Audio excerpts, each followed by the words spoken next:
Je vais vous poser une question. Si vous répondez bien, je vous laisse. Vous pouvez répéter la question? Quelle étrange question. Je suis. Le ciné en question.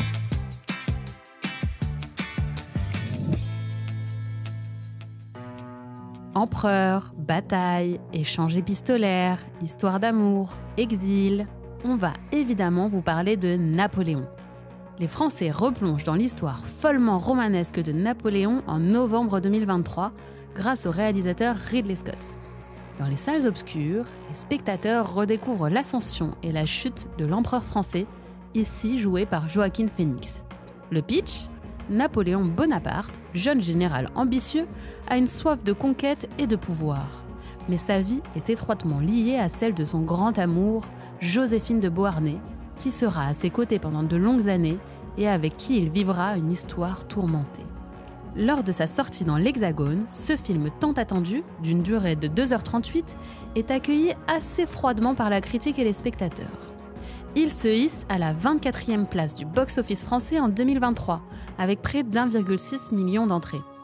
Nommé dans 3 catégories aux Oscars, meilleur costume, meilleur décor et meilleurs effets visuels, le long métrage de Ridley Scott repartira bredouille. Une scène a toutefois particulièrement marqué, celle de la bataille d'Austerlitz. Réaliser ce film sous le prisme de l'histoire d'amour de Napoléon et Joséphine, jouée par Vanessa Kirby, était pour Ridley Scott une évidence, comme il l'a raconté à Deadline. Napoléon est sorti de nulle part et a pris le contrôle sur tout, a-t-il expliqué. Il menait en même temps une guerre romantique contre sa femme adultère, Joséphine. C'est pour gagner son amour qu'il a conquis le monde. Mais alors, comment a été reconstitué le génie militaire de Napoléon dans le film, et plus précisément, la célèbre bataille d'Austerlitz ? D'abord, sachez que, contrairement à ce que l'on pourrait penser, aucune scène du film n'a été tournée en France. Pour filmer le plus fidèlement possible les grandes batailles napoléoniennes, Ridley Scott a fait appel à Paul Bidis, conseiller militaire. On a mis en place un camp d'entraînement pour l'infanterie et l'artillerie, se souvenait-il pour le dossier de presse du film. On ne peut pas se contenter de prendre des figurants et de les habiller en uniforme. Il faut les initier aux manœuvres de l'époque napoléonienne. D'ailleurs, c'est l'une des périodes les plus difficiles à représenter, parce que les manœuvres étaient extrêmement techniques, tout comme les termes employés. Chacun devait connaître les manœuvres, savoir comment charger un mousquet, avancer au pas et aller d'un point A à un point B, comme un soldat de Napoléon. Les guerres napoléoniennes étaient des guerres d'usure. C'était l'hécatombe parmi les soldats. Il fallait qu'ils expriment tout cela à travers leur jeu, comme s'ils s'apprêtaient à trouver la mort en affrontant les tirs des canons, la mitraille et les tirs des mousquets. La scène spectaculaire de la bataille d'Austerlitz sur le lac gelé, où des chevaux ennemis se retrouvent piégés dans la glace, a notamment causé du fil à retordre à l'équipe du film. Neil Corbould, superviseur des effets spéciaux oscarisé, qui a d'ailleurs travaillé sur un précédent film de Ridley Scott, Gladiator, a carrément dû créer un lac gelé et enneigé en décor naturel. Quand on est au cœur d'une bataille, Ridley veut que ce soit l'enfer sur Terre, a-t-il expliqué. Il précipite le spectateur au cœur des combats. Il y a du sang qui gicle, de la boue, et on humecte la boue pour qu'elle colle aux acteurs. Des projectiles viennent de toutes parts et il y a beaucoup de fumée. Je n'avais jamais utilisé autant de neige auparavant. Des centaines et des centaines de mètres de neige. Quand on a repéré les lieux, c'était seulement un immense champ, d'une surface de 80 à 120 hectares. La seule manière d'en faire un lac gelé dans lequel on pouvait se noyer, c'était d'y creuser des trous, puis d'aplanir la surface et de la tasser. L'équipe végétation, chapeautée par Roger Holden, a fait un boulot formidable en recréant la surface du lac, puis mon équipe y a déposé la neige et la glace.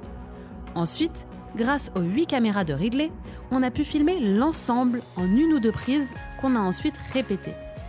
Il nous a fallu un bon moment pour se préparer à ne pouvoir filmer que quelques fois, mais on a réussi à tourner 50 ou 60 plans. De vrais chevaux ont tourné autant que possible pour la scène et leur sécurité a été garantie. Mais des chevaux mécaniques ont également été utilisés pour les moments les plus critiques où les animaux se noient. Enfin, un tapis de gomme sur lequel les bêtes pouvaient courir a été installé.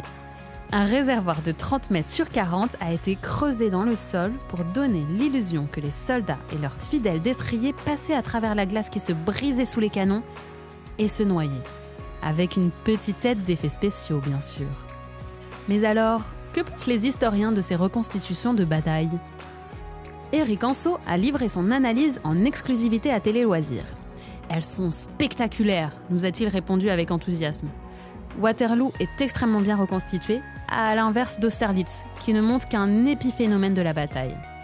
Je pense à la prise d'assaut du plateau de Pratzen, autre fait d'armes de Napoléon ce jour-là, qui n'est pas rendu à l'écran.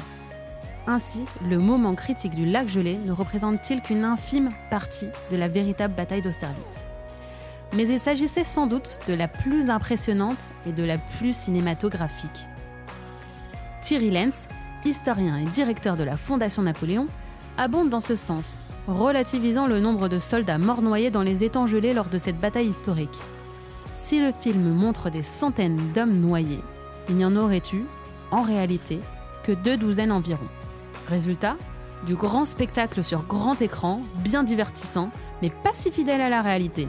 Et après tout, qu'importe. N'oublions pas qu'il ne faut pas croire tout ce que l'on voit au cinéma.